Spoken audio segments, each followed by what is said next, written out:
மதுரை மாயாண்டி விலாஸ் நம்ம ஊருக்காரன் ஓட்டது. இங்க இருந்து ஆரம்பிச்ச வண்டிதான்.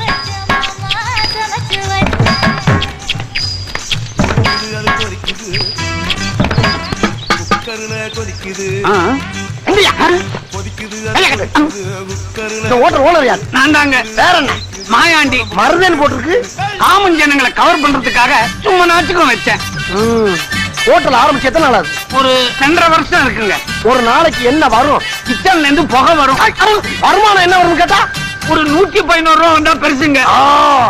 எத்தனை பேர் இங்க வேலை செய்யறாங்க? 10 பேரை வேலைக்கு வச்சேன். ஆனா 5 பேர் தான் வேலை செய்யறான். மிச்சம் 5 லீவு போட்டுறாங்க. ஆமா, சுத்து முத்து பார்த்துட்டு இவ்வளவு கேள்வி கேக்குறீங்களே, நீங்க யாருன்னே சொல்லலையே. உங்களுக்கு என்ன வேணும்? நானா ஆ. இன்கம் இல்ல